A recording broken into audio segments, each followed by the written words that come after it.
नमस्कार दोस्तों, मैं आपका दोस्त शेखर और आपका अपना चैनल डीएनआर इन्फॉर्मेशन में स्वागत करता हूं। आज मैं बात करने वाला हूं एसएससी जीडी 2021 के ज्वाइनिंग से संबंधित जो भी नोटिफिकेशन या जो भी कॉल रिकॉर्डिंग वायरल हो रहा है उसी के संबंध में मैं आपसे बात करने वाला हूं। तो स्पेशली इस वीडियो में मैं 2-3 टॉपिक पे कवर करने वाला हूं कि आपका ज्वाइनिंग कब होने वाला है, खास करके असम राइफल और आईटीबीपी इनका ज्वाइनिंग कब तक होने वाला है, और क्या 22 तारीख को जो रोजगार मेला लगने वाला है ज्वाइनिंग लेटर सबको उसी में मिलेगा। आपके ज्वाइनिंग के समय क्या क्या डॉक्यूमेंट लगेगा, आपका अगर जो ज्वाइनिंग लेटर आता है और उस डेट पे अगर हम ज्वाइन नहीं करना चाहते हैं तो मैं कब कर सकता हूं। इस सारे टॉपिक को मैं इस वीडियो के माध्यम से कवर करने वाला हूं और आप तक पहुंचाने वाला हूं। तो अगर आप मेरे चैनल पर नए हैं तो चैनल को सब्सक्राइब जरूर करें, लाइक करें और दोस्तों में शेयर करें। तो आज मैं बात करने वाला वो स्टार्ट करता हूं कि सबसे पहले कि आपके ज्वाइनिंग के समय आपके डॉक्यूमेंट क्या क्या लगेगा। आपके ज्वाइनिंग के समय डॉक्यूमेंट ज़्यादा कुछ एक्स्ट्रा नहीं लगेगा। जब आप डीवी करवाए थे यानी कि डॉक्यूमेंट वेरिफिकेशन करवाए थे मेडिकल के समय, उस टाइम पे जो भी आपके पास डॉक्यूमेंट था वही डॉक्यूमेंट आपको इस ज्वाइनिंग के समय लगेगा। उस टाइम पे अगर किसी ने प्रोविजनली लिया है, आप यानी कि अगर उस टाइम किसी ने डॉक्यूमेंट नहीं प्रोवाइड किया था वो डॉक्यूमेंट जरूर इस बार लेकर के जाए। सपोज करिए आपने उस बार ओबीसी के थे, ओबीसी नहीं दिए थे, यानी कि ओबीसी का जो एनेक्जर होता है वो एनेक्जर आपने नहीं लगाया था, आपको उस टाइम प्रोविजनल मिला था, तो आप इस बार एनेक्जर और ओबीसी जरूर लेकर के जाएं। इसी तरह से आपको निवास प्रमाण पत्र, ओबीसी और कास्ट सर्टिफिकेट और ईडब्ल्यूएस जो डॉक्यूमेंट आपने उस टाइम प्रोवाइड किया था, दिखाया था डॉक्यूमेंट वेरिफिकेशन में, वही डॉक्यूमेंट इस टाइम लगेगा। एक्स्ट्रा में इस बार खाली लगने वाला है आपका चरित्र प्रमाण पत्र, कैरेक्टर सर्टिफिकेट आपको एक्स्ट्रा बनवाना पड़ेगा।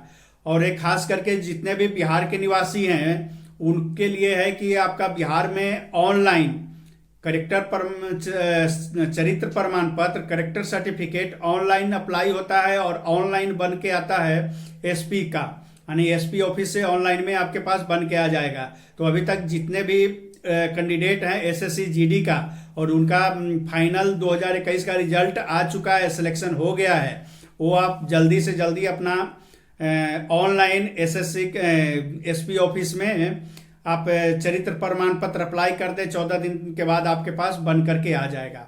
इसके बाद जो चरित्र प्रमाण पत्र आपका ज्वाइनिंग लेटर आएगा उसके साथ एक फॉर्मेट आता है, उसी फॉर्मेट में बन करके आपको चाहिए। ये जो ऑनलाइन बनाइएगा ये उतना इम्पोर्टेंट नहीं है जितना इम्पोर्टेंट आपका जो वो होगा कि ज्वाइनिंग लेटर के साथ फॉर्मेट आएगा, उस फॉर्मेट पर बनवाएं।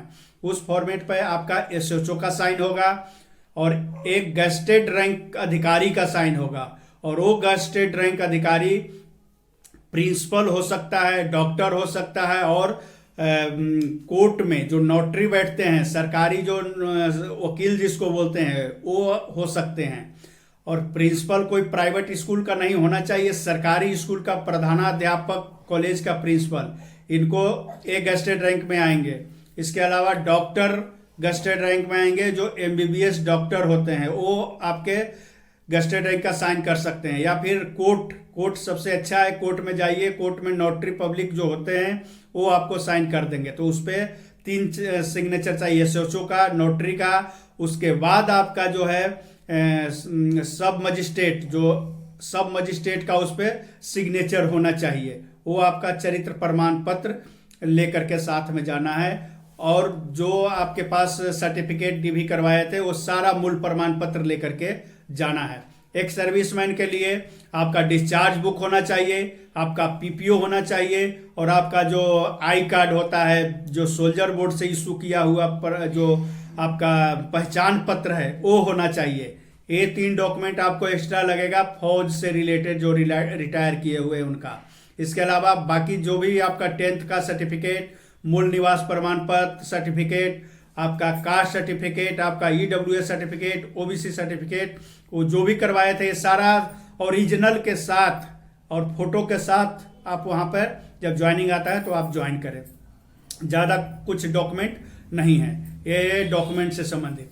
अब मेरे पास ढेर सारा एक कमेंट आया था कि हाँ, एक और है कि असम राइफल और आईटीबीपी, असम राइफल और आईटीबीपी का अभी तक कोई सूचना नहीं है ज्वाइनिंग कराने का, क्योंकि सबसे ज़्यादा सीआईएसएफ, बीएसएफ, एसएसबी और एसएसएफ, ये सब का ज्वाइनिंग जो है मेल के थ्रू और फोन के थ्रू आने लग गया है कैंडिडेट को। और इनका जो ज्वाइनिंग है ये लगभग आपको नवंबर में 22 नवंबर को इसका ज्वाइनिंग होने की संभावना है। जो रोजगार मेला जो लग रहा है, सेकेंड रोजगार मेला, दूसरा रोजगार मेला, उसी में इनको ज्वाइनिंग लेटर दिया जाएगा, क्योंकि इनके पास बहुत सारे के पास कॉल और मेल के थ्रू इनको सूचना मिल गया है।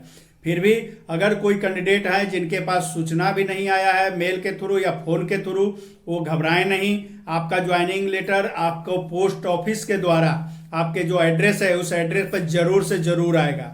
ऐसा नहीं है कि आपके ज्वाइनिंग लेटर वहां नहीं आएगा। जिनका रोजगार मेला में मिलेगा उनके भी एड्रेस पे आएगा, और जिनको सूचना नहीं मिला है और जो रोजगार मेला में नहीं जा सकते हैं उनको भी आएगा। बहुत सारे ऐसे भी कमेंट मेरे पास आया है कि मेरे पास फोन के थ्रू जो रोजगार मेला में बुलाया गया है लेकिन कोई कारण से मैं नहीं उस दिन पहुंच पाऊंगा, तो भी आप घबराएं नहीं। आपका ज्वाइनिंग लेटर आपके पोस्ट ऑफिस के द्वारा आपके पास जरूर से जरूर आएगा। बहुत सारे ऐसे कमेंट भी है मेरे पास कि अगर ज्वाइनिंग लेटर मुझे नहीं मिलता है तो क्या मैं ज्वाइन नहीं कर पाऊंगा।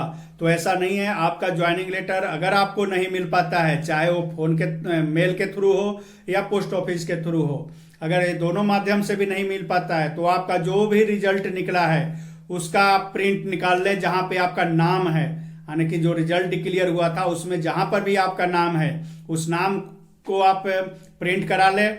और आप यूट्यूब के माध्यम से आप देखते रहें कि आपका जो फोर्स मिला है उसमें ज्वाइनिंग कब होने वाला है। आप उसको लेकर के वहां जाकर के ज्वाइन कर सकते हैं। आपको सारा वहां से आपको कंफ्यूज को दूर कर दिया जाएगा, आप ज्वाइन कर सकते हैं। ऐसा नहीं है कि नहीं मिला तो आप ज्वाइन नहीं करेंगे। अब मैं बात करता हूं कि बहुत मेरे पास ये भी कमेंट आ रहा था कि असम राइफल और आईटीबीपी, इनका अभी तक कोई जब सूचना नहीं है तो इनका कब होगा ज्वाइनिंग। तो असम राइफल, बाकी जो एसएससी के थ्रू यानी कि एसएससी जीडी के मार्फत से टोटल 8 फोर्सों का बहाली किया जाता है, जिसमें से इस बार जो है एनआईए और सीआरपीएफ की वैकेंसी नहीं थी, यानी कि कुल 6 पोस्टों में बहाली की प्रक्रिया चल रही है, ज्वाइनिंग लेटर इशू हो रहे हैं। तो वो 6 में से आईटीबीपी और असम राइफल, ये 2 ऐसी फोर्स है जिसका अभी तक कोई सूचना नहीं है ज्वाइनिंग से संबंधित। तो उनकी जो ज्वाइनिंग होने की संभावना है ये आपको जाएगा लगभग जनवरी के फर्स्ट या सेकेंड वीक, यानी जनवरी तक आपकी ज्वाइनिंग होने की संभावना है, असम राइफल और आईटीबीपी।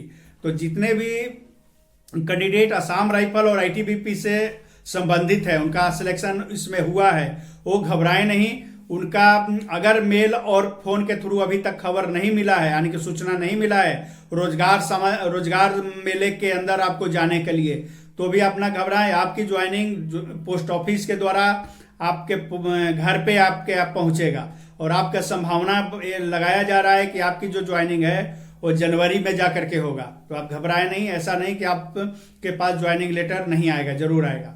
अब मैं तीसरा मेरे पास ये जो कमेंट है कि बहुत सारे, खास करके ये प्रॉब्लम एक सर्विसमैन जो भी है, यानी जो भी रिटायर पर्सन हैं उनके साथ है कि उनका रिजल्ट और भी जगहों पे आया हुआ है, जैसे कि एनटीपीसी, रेलवे, बैंक, बाकी जो है विभाग, उनमें भी उनका रिजल्ट बना हुआ है।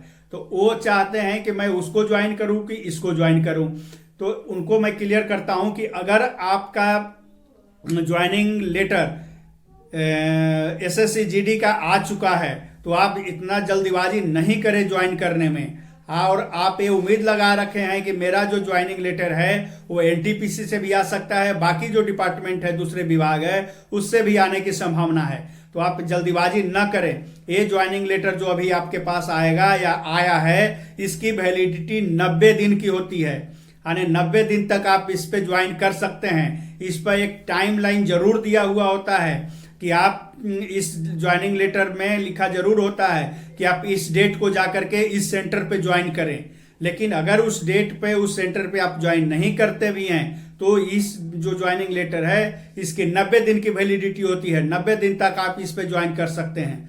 इसके बाद अगर आप उस 90 दिन के दौरान भी आपका पास दूसरा जॉब का ऑफर नहीं आया है तो और आप इसको और बढ़ाना चाहते हैं किसी कारण से कि 90 दिन से मेरा काम नहीं होगा और मैं इसको आगे ले जाना चाहता हूं, तो आप लगभग जब इस ज्वाइनिंग लेटर की 80 दिन का टर्नओवर हो जाता है, यानी 80 दिन इसका पूरा हो जाता है, तो आप जिस सेंटर का दिया हुआ है उस सेंटर पर जा करके आप एक लिखित में आप अपना एक प्रॉब्लम उनको बता दें कि मेरे साथ ये प्रॉब्लम है जिसके कारण मैं ये ज्वाइन नहीं कर पाऊंगा, तो आपको और 90 दिन का टाइम मिल जाएगा।